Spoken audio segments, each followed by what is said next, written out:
Saudara, pada malam hari ini yakin kalau Tuhan itu hadir? Yakin? Amin. Saudara, kita pada malam hari ini harus belajar benar-benar. Apa jaminannya kalau Tuhan hadir? Kemudian apa kalau Tuhan berbicara? Tapi mengapa kalau Tuhan itu hadir? Tuhan itu berbicara, tapi mengapa sekedar kehidupan kekristenan kita tidak mengalami perubahan-perubahan yang nyata? Kita hanya mengalami sementara saja. Sayang saudara, pujian daripada keluarga tadi, yang satu keluarga tadi memuji Tuhan, sungguh saya kepengen dengar kata-katanya, enggak dengar.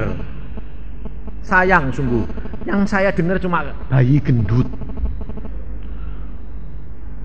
Sebetulnya komposisinya sudah bagus, cuma suaranya, perkataannya itu kurang jelas sehingga musiknya terlalu keras. Padahal perkataannya bagus itu saudara. Maksudnya itu baik, banyak orang Kristen bayi terus. Meskipun gendut, tapi tidak pernah jadi dewasa. Maka dari itu saudara, kita belajar firman Tuhan hari ini. Kalau Tuhan hadir, kita merasakan.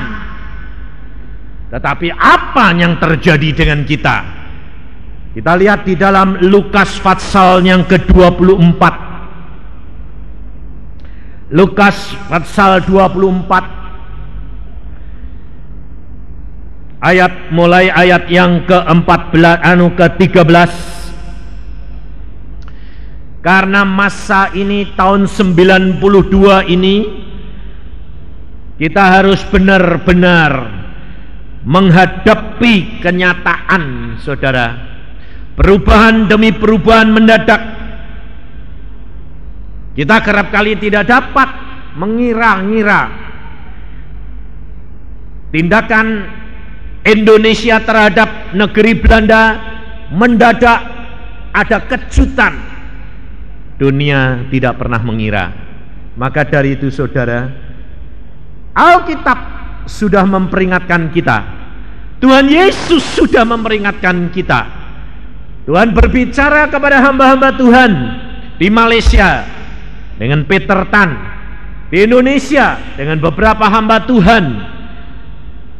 Dan Tuhan juga mengatakan kepada saya dan kami semuanya bertemu di dalam satu kenyataan bahwa Tuhan mengatakan tahun 92 adalah tahun penyaringan.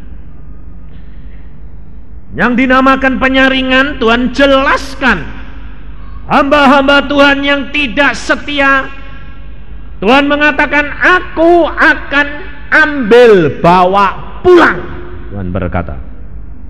Jadi jangan kaget kalau nanti ada hamba-hamba Tuhan tahun 92 ini pada hilang saudara.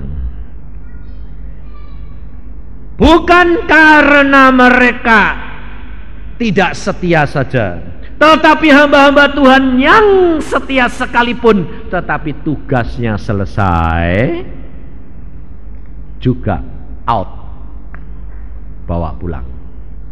Nah, saudara, kenapa Tuhan mengatakan dua perkara ini?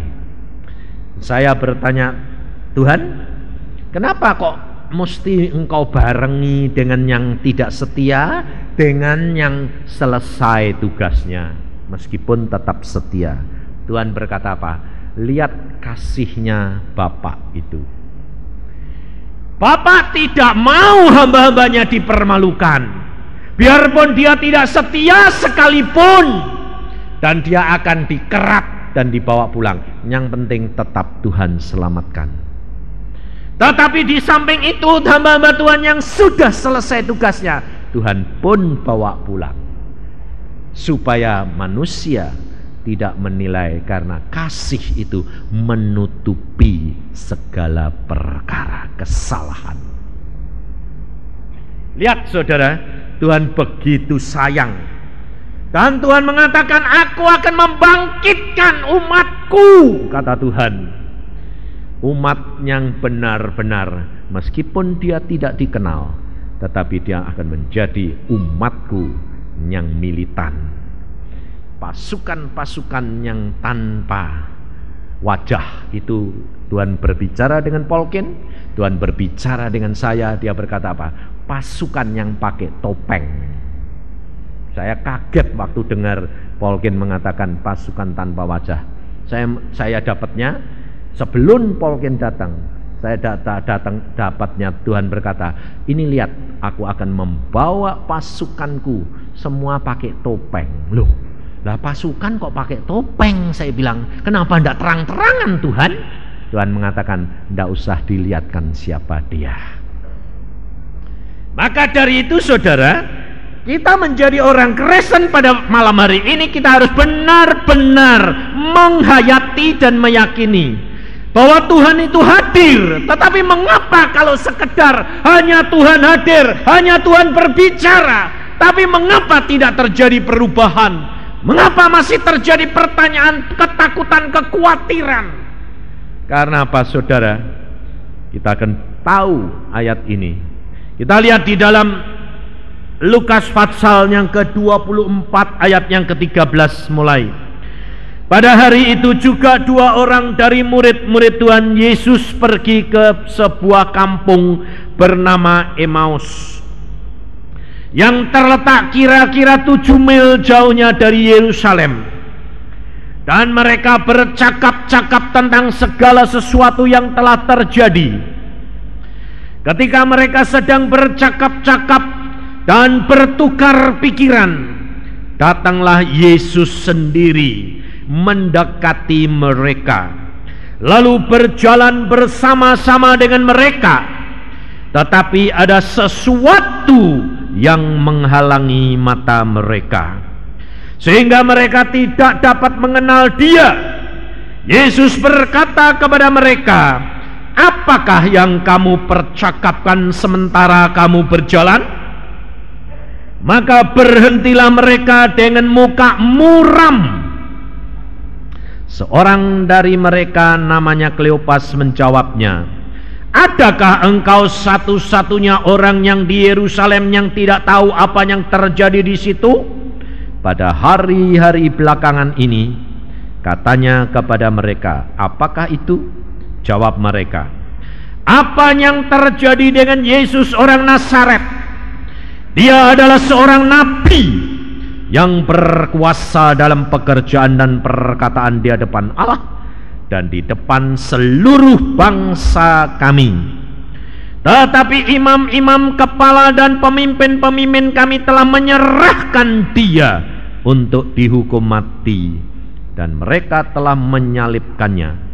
Padahal kami dahulu mengharapkan bahwa dialah yang datang untuk membebaskan bangsa Israel. Sampai di sini saudara. Bukankah keadaan kita sama dengan 2 orang yang berjalan ke Emmaus? Saudara dan saya mempunyai pengharapan bahwa Yesus Allah kita adalah Allah yang kita harapkan, yang maha kuasa. Saudara tadi nyanyi, Tuhan beserta kita, tunjukkan kuasa-Mu di tempat ini. Nyatakan kita mempunyai pengharapan yang sama dengan orang-orang Israel, murid Yesus pribadi. Selama 3,5 tahun dia mengikut Yesus. Dia berkata apa? Dahulunya kita mengharapkan dia yang akan membebaskan orang Israel. Saudara dan saya juga mengharapkan pembebasan. Bukan sekedar kami nanti masuk surga, tapi saudara juga menghadapkan kebebasan secara jasmani. Betul tidak? Saudara kepengen bebas dari penyakit, saudara kepengen bebas dari ekonomi, dari kelemahan, dari keretakan keluarga. Saudara kepingin bebas dari penderitaan yang menekan kepikiranmu. Sama, saudara. Tetapi apa yang diharapkan oleh dua orang ini, ternyata Yesus harus mati.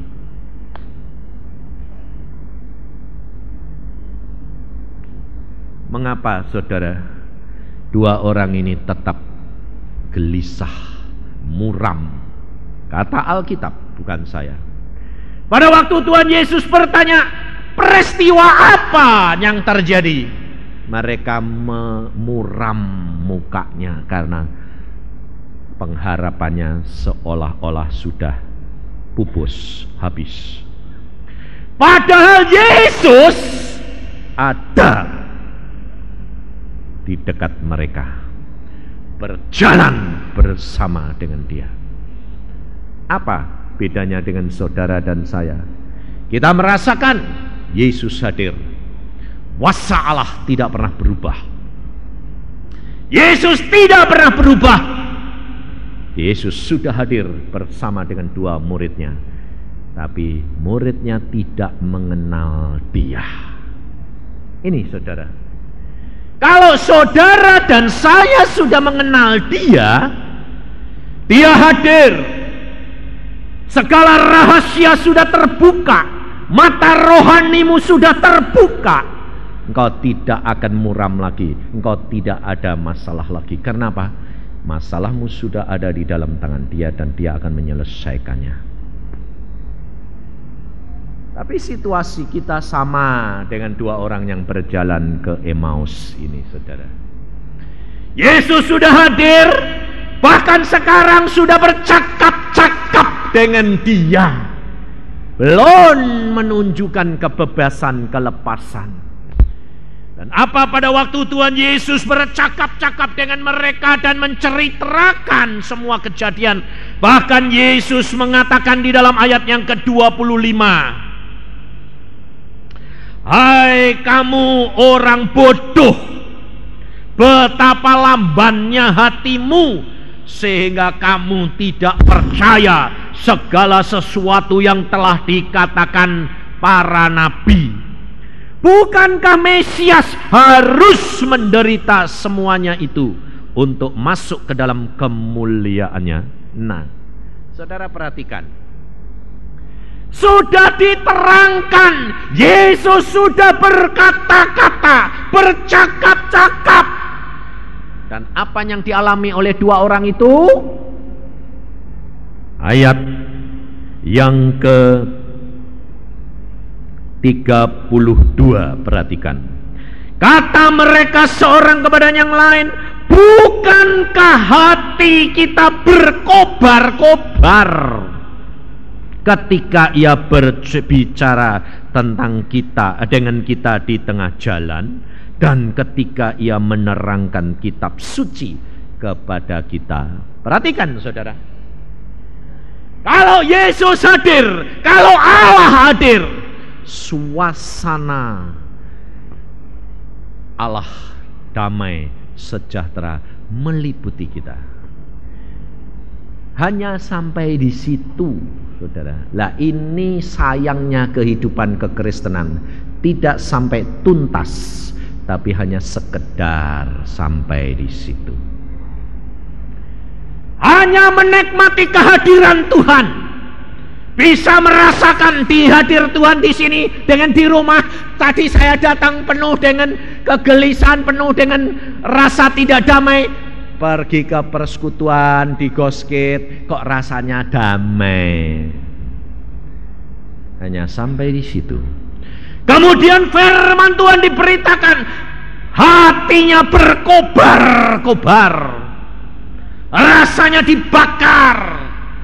Diterangkan firman Tuhan, dialami juga oleh dua orang murid Yesus, tapi belum mengalami pembebasan. Karena apa, saudara? Kerap kali kita tidak tahu rahasianya itu. Murid Tuhan Yesus ini tidak mengenal dia, padahal Yesus sudah berjalan bersama dengan dia. Mengapa? Alkitab mengatakan, dia mengatakan ada seorang nabi. Yesus menerangkan, bukankah Mesias? Loh, saudara tahu? Karena ketidakpengertian dua orang ini bahwa Yesus adalah Mesias, mereka tidak dapat menikmati hadirat Yesus.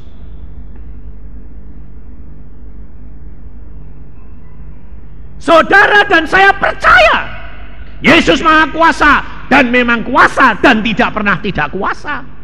Tapi mengapa saudara dan saya tidak mengalami kebebasan? Firman Tuhan berkata, umatku binasa karena tidak berpengertian. Ini saudara. Makanya kerap kali dan setiap kali saya khotbah selalu saya tekankan, baca Alkitab, baca Alkitab, berdoa, karena itu rahasianya engkau bakal mengenal Yesus secara pribadi. Sebab masuk surga ndak gandeng-gandengan, sendiri-sendiri. Jangan saudara yang perempuan bilang, "Pah, ikut ya Pah." Coba, ini banyak saudara rumah tangga kalau ada masalah suaminya bilang apa?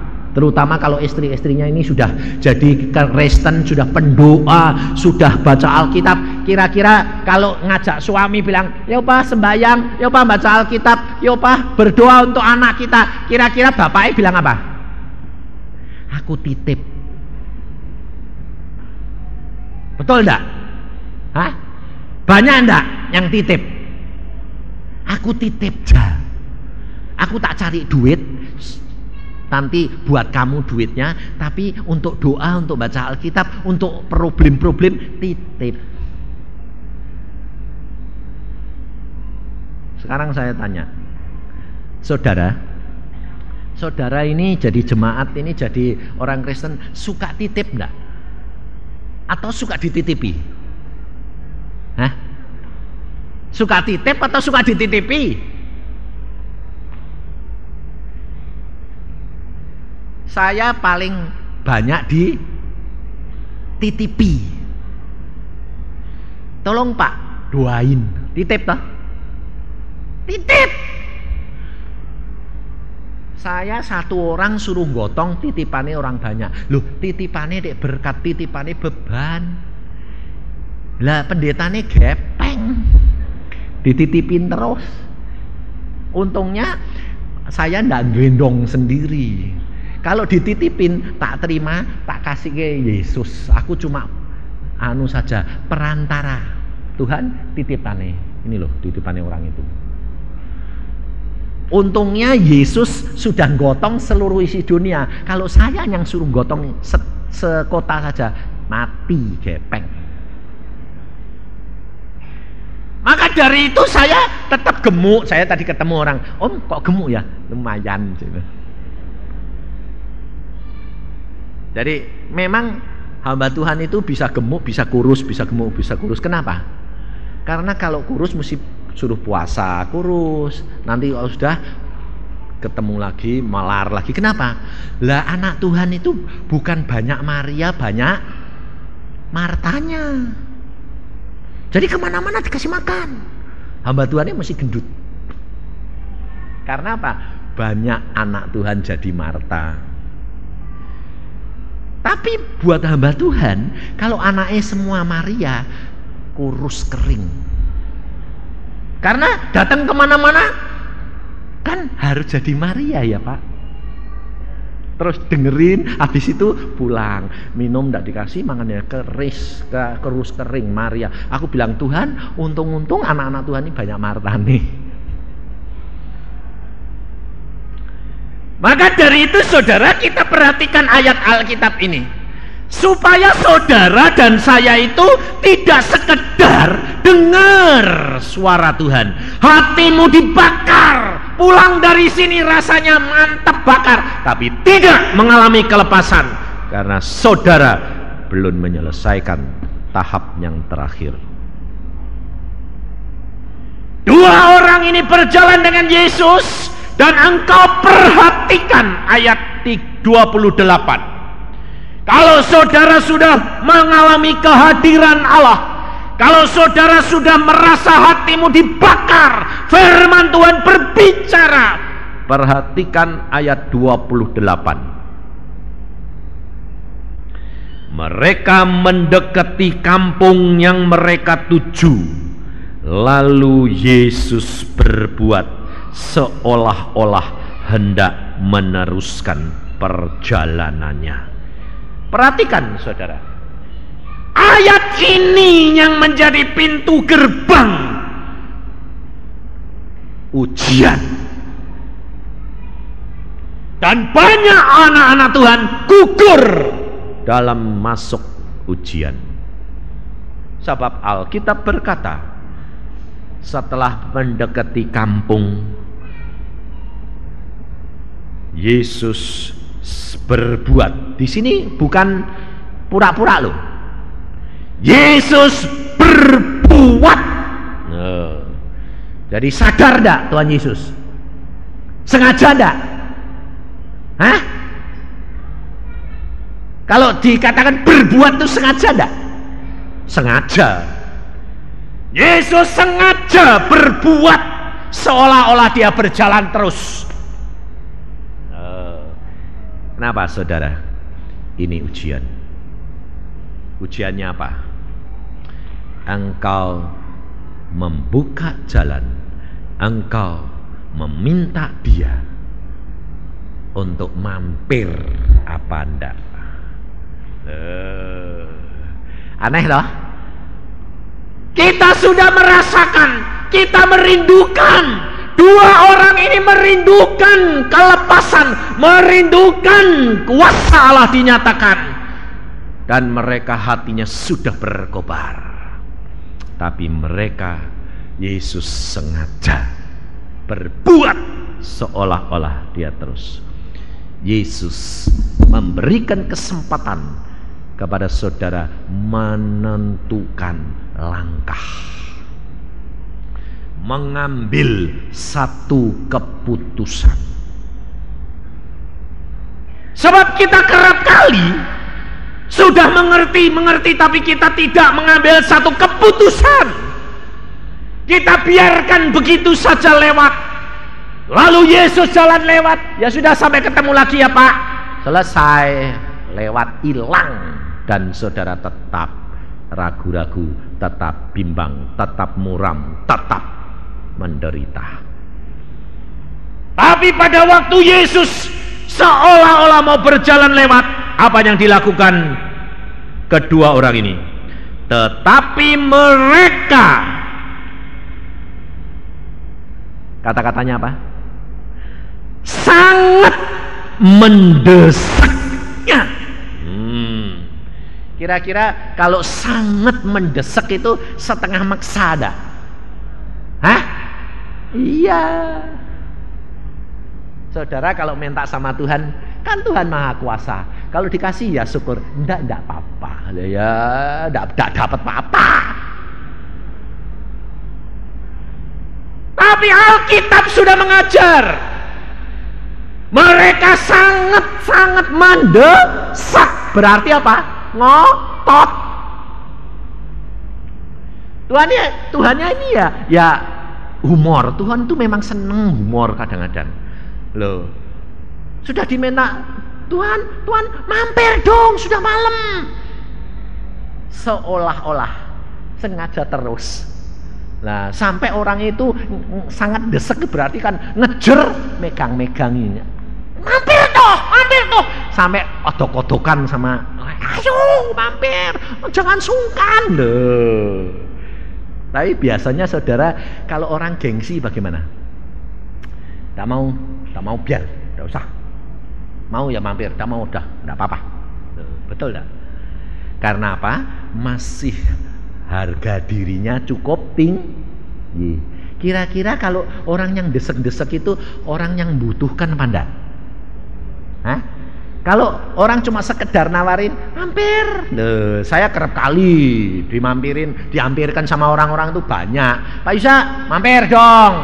Sekedar basa-basi. Tapi ada yang bilang, mampir dong, maksa. Nah, itu lain lagi itu. Kadang-kadang maksa karena apa? Memuaskan dirinya sendiri. Tapi bukan maksa karena butuh. Enggak. Nah, beda ini. Dua orang ini dia merasa butuh karena dia merasa sudah dibakar hatinya. Dia merasakan kehadiran Yesus lain. Tetapi Yesus seolah-olah berjalan lewat. Ini loh saudara. Saya ngalami saudara. Bulan Januari saya mengalami ujian. Tuhan mengatakan kepada saya, Yusa, masuk pengasingan. Waduh, masuk lagi Tuhan. Ya. Yang pertama dulu 3 bulan, yang kedua 40 hari, yang sekarang saya bilang, Tuhan berapa hari lagi? Seminggu. Pikir saya, seminggu Tuhan. Loh, kok sedikit? 3 bulan, habis itu 40 hari, sini cuma seminggu. Pikir saya, oh, dah pikiran sini, oh seminggu kok sedikit. Tak pikir 80 hari kek, 3 bulan lagi kek. Beneran, saya itu memang sudah bosen. Di dunia ini sudah bosen, sudah kepengen pulang tapi tidak boleh. Jadi kalau suruh ngasingkan itu pikir saya, was, hidup dengan engkau enak ah. Lalu cuma seminggu, hah? Seminggu? Lu kok sedikit? Saudara tahu, sedikit kelihatannya, tapi luar biasa. Masuk sehari, hadirat Allah tidak ada. Loh Tuhan, kok di mana ini? Kosong melompong, ngomong enggak. Cuma disuruh baca Alkitab, berdoa, baca 24 jam. Makan 24 jam boleh cuma sekali. Tidak boleh minum banyak, secukupnya. Melompong. Loh, Tuhan katanya suruh doa puasa. Nah kok ada dihampiri ndak, dijak ngomong ndak. Rasain coba istri-istri ini kalau didiemin sama suamimu. Bayangin.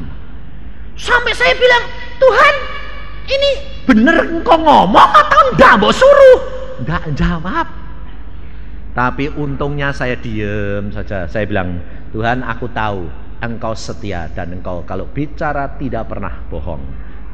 Kamu enggak datang tidak apa-apa. Engkau enggak ngomong tidak apa-apa. Yang penting aku beresin tugasku. Baca terus. Tapi gelisah loh.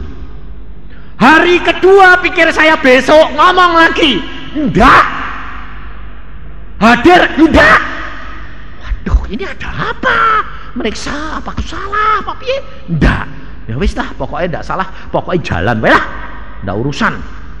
Hari ketiga enggak dihadiri, enggak ngomong. Waduh, enggak karu-karuan rasanya. Hari ketiga malam baru dia datang. Dia datang, dia manggut-manggut, dia bilang gini, lulus. Saya kaget. Apanya ini yang lulus?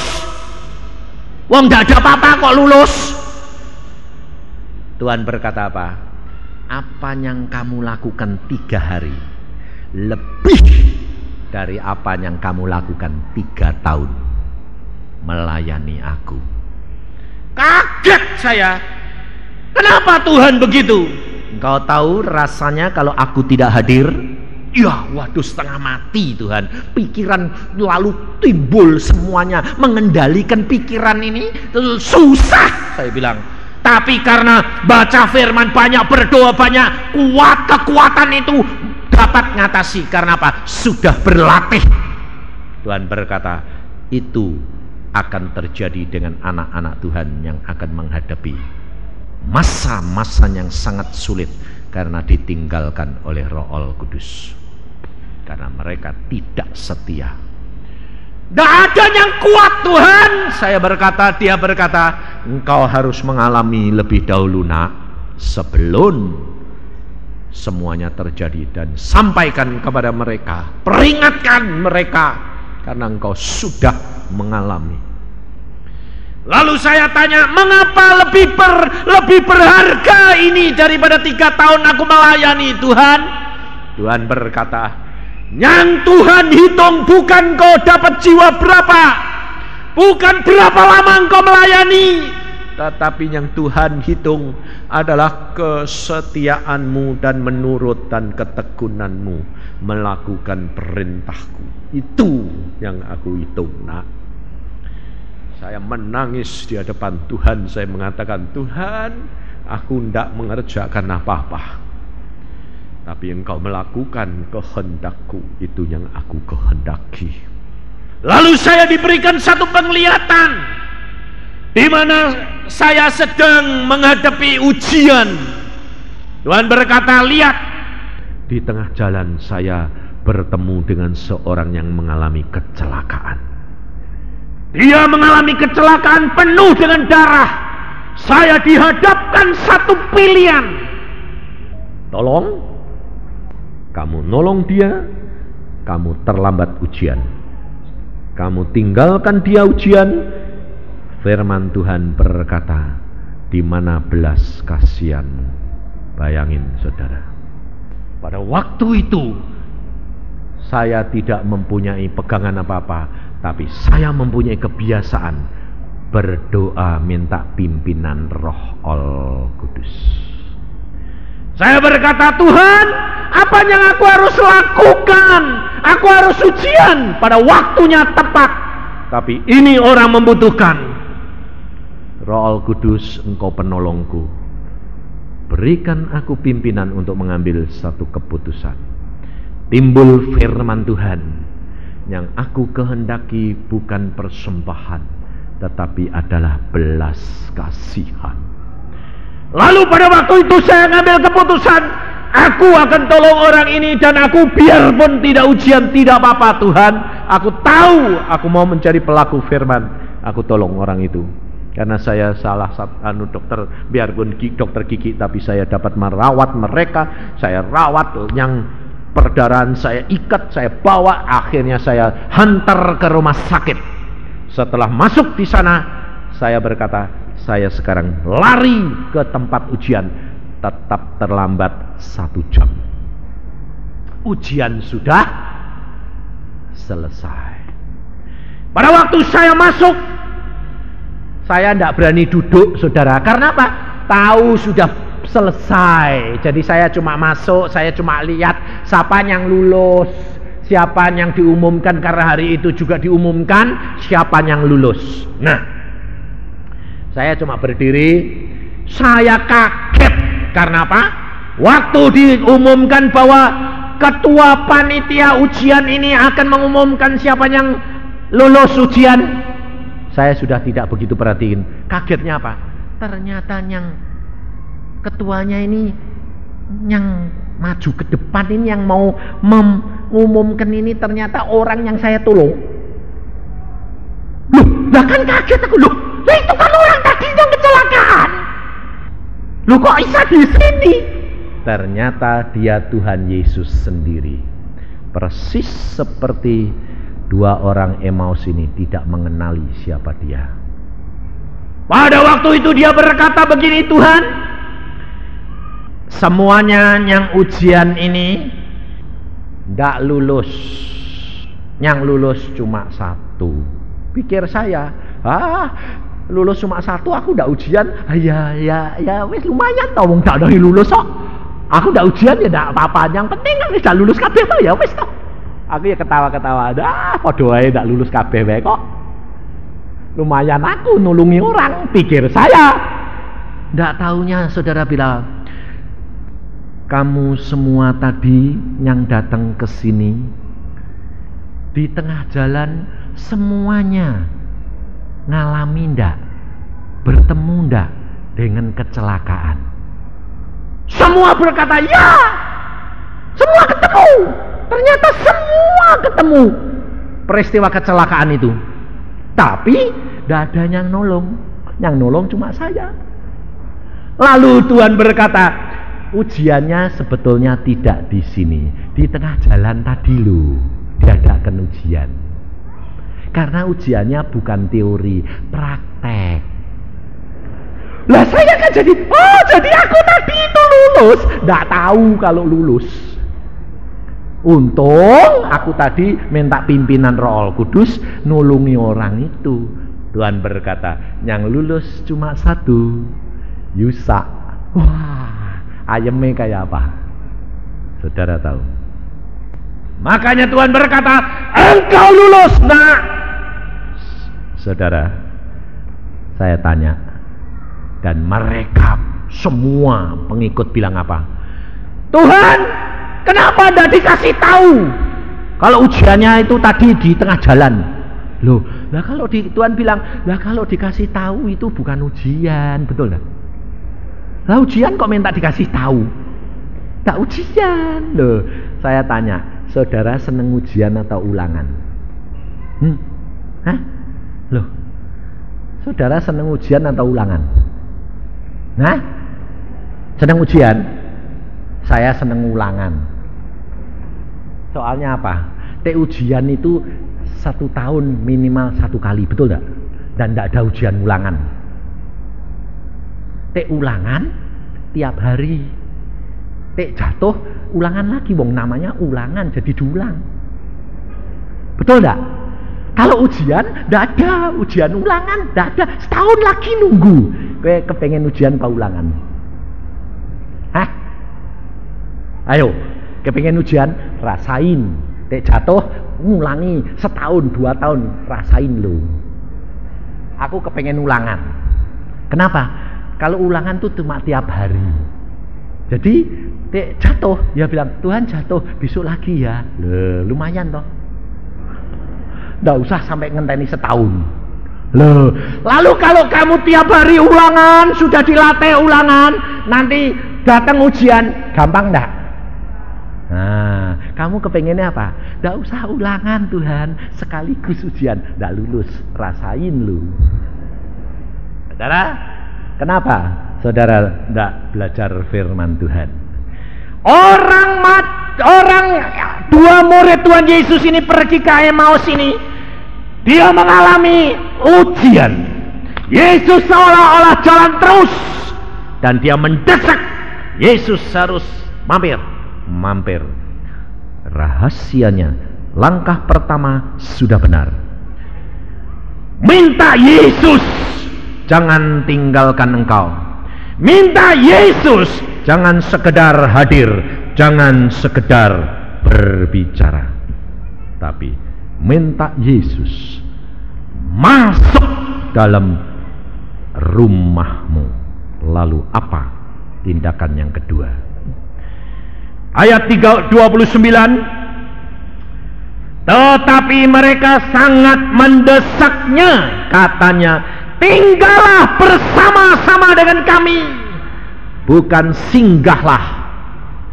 Tapi dia berkata, tinggallah. Ini saudara, engkau harus mengambil satu komitmen. Desak dia, minta kepada dia, bukan sekedar singgah mampir. Tinggallah dengan kami, tinggallah bersama-sama dengan kami, sebab hari telah menjelang malam, matahari hampir terbenam. Tuhan, tinggallah bersama kami, karena dunia ini sudah demikian gelap dan kami membutuhkan Engkau Yesus. Ini langkah yang kedua yang saudara harus ambil. Lalu langkah yang ketiga apa? Ayat 30, waktu ia duduk makan dengan mereka, ia mengambil roti. Yesus mengucap berkat lalu memecah-mecahkannya dan memberikannya kepada mereka. Langkah yang ketiga, setelah dia minta Yesus tinggal, apa yang langkah yang ketiga? Berikan kedudukanmu kepada dia. Sebab mana ada tamu seperti ini. Kalau saya engkau ajak makan di meja makan, saya yang bilang mari makan, atau kamu yang bilang mari makan? Yang punya rumah atau tamunya yang ngajak makan? Hah? Yang punya rumah. Yang ngambil roti, yang bagi-bagi yang punya rumah atau tamunya? Hah? Kira-kira kalau saya datang ke rumah kamu lalu bilang mari makan, kira-kira kamu bilang apa? Tapi karena kamu takut sama atau malu hati sama saya, bilang ya mari Pak, maaf ya Pak, kok tidak cepet-cepet tak sodori sampai Pak Yusak yang minta, betul enggak? Nah ini perhatikan, baca ini, Yesus yang ngambil roti atau tamu nih, atau yang punya rumah? Yesus yang mengambil roti. Aneh enggak? Aneh enggak? Nah, saudara tahu rahasia firman? Kalau tidak dibukakan Roh Kudus, saudara tidak akan tahu. Yesus mengambil roti. Kenapa? Karena dua orang ini sudah merelakan kedudukannya sebagai pemilik rumah. Karena dia tahu orang ini lain daripada yang lain. Langkah yang ketiga, saudara dan saya, setelah minta Yesus tinggal, saudara harus rela mempersembahkan kedudukanmu, gengsimu, harga dirimu, milikmu, rotimu kepada dia. Biar dia mengambil alih apa saja di dalam rumah tanggamu. Kalau saudara dan saya merendahkan hati, meminta Yesus, karena Yesus kamu butuhkan, Yesus akan mau. Tetapi bukan sekedar dia mampir dan tinggal, tapi engkau harus relakan semuanya untuk dia. Yesus mengambil roti, mengucap berkat, memecahkan dan memberikan. Ayat 31, ketika itu terbukalah mata mereka dan mereka mengenal dia, tetapi ia lenyap dari tengah-tengah mereka. Saudara perhatikan, pada waktu mereka sedia menerima roti yang sudah dipecahkan oleh Yesus, baru mata mereka melihat apa? Hah? Melihat Yesus? Memang melihat Yesus, tapi bukan hanya melihat Yesus, melihat mujizat. Lihat Yesus, Yesusnya hilang, mujizat enggak? Loh, cuma sekedar lihat Yesus? Enggak. Langsung mereka terbuka. Loh, Tuhan, hilang, mujizat enggak? Loh, tadi nyanyi, Tuhan aku mau lihat mujizat, betul? Mau lihat enggak? Mau lihat, mau ngerasain? Lihat? Rugi gue. Ngalamin. Tuhan aku mau ngalamin ketemu dengan engkau dan mujizatmu terjadi. Loh. Apa yang terjadi dengan dua orang ini setelah dia melihat Yesus lalu Yesusnya hilang? Setelah melihat mujizat, apa yang dilakukan? Ini loh saudara, ini loh hasilnya. Kalau saudara meminta Yesus masuk tinggal dan saudara menyerahkan semuanya, hasilnya apa? Kau akan melihat mujizat. Ayat 32. Kata mereka seorang kepada yang lain, bukankah hati kita berkobar-kobar ketika ia berbicara dengan kita di tengah jalan, dan ketika ia menerangkan kitab suci kepada kita? Lalu bangunlah mereka dan terus kembali ke Yerusalem. Lalu bangunlah mereka dan terus lari ke Yerusalem. Jadi makan enggak? Jadi makan enggak? Enggak. Lapar enggak? Enggak. Lelah dak? Enggak. Ayo. Semua muramnya, kekhawatirannya, semua laparnya, semua sakitnya hilang. Dan dia lari ke Yerusalem. Dan mereka memberitakan kesukaan menjadi saksi bahwa Yesus adalah Allah yang Mesias yang hidup. Ini saudara, ini hidup kekristenan. Kalau malam ini saudara sudah merasai kehadiran Allah, saudara sudah mendengar firman, langkah yang ketiga yang saudara harus lakukan, undang dia masuk, tinggal, serahkan hidupmu, masalahmu, rumah tanggamu, bebanmu, pikiranmu, penyakitmu dalam tangan dia. Biar dia yang memberkati, biar dia yang ambil alih. Kau akan melihat mujizat dan kuasa Allah. Kesegaran menjadi bagianmu, sukacita menjadi bagianmu, karena Allah yang melakukan semua di dalam engkau. Amin. Mari kita berdoa. Tuhan, firman-Mu sudah hamba sampaikan. Sekarang tiba waktunya Engkau beracara sendiri dengan dia, anak-anak-Mu Tuhan. Tuhan Yesus, hamba-Mu berhenti berbicara, tetapi Engkau sekarang bagian-Mu Tuhan. Dan anak-anak-Mu mau mengambil langkah. Saudara, langkah yang ketiga, undang dia masuk, undang dia tinggal. Katakan bahwa engkau membutuhkan dia, desak dia dengan sangat untuk tinggal bersama dengan engkau. Karena kamu katakan, Tuhan, aku butuh engkau, aku memerlukan engkau Yesus. Setelah itu rendahkan hatimu, berikan hak dia mengambil alih bagian ini. Penyakitmu, masalah rumah tanggamu, anakmu, suamimu, istrimu, orang tuamu, ekonomimu, biar dia ambil alih. Engkau akan menerima, engkau akan bertemu dengan dia, dan engkau akan melihat mujizat akan terjadi, dan kuasa Allah akan terjadi dalam hidupmu. Yesus, sekia karata syakataka ya karatas. Kalau saudara mau mengundang dia, angkat tanganmu, katakan, mari Tuhan, ini aku, Yesus. Yesus, lakukan, engkau akan melihat kemuliaan Allah dinyatakan.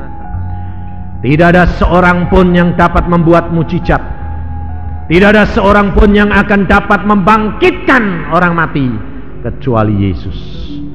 Roh Kudus akan melakukan di dalam saudara dan saya, karena dia tidak pernah berubah.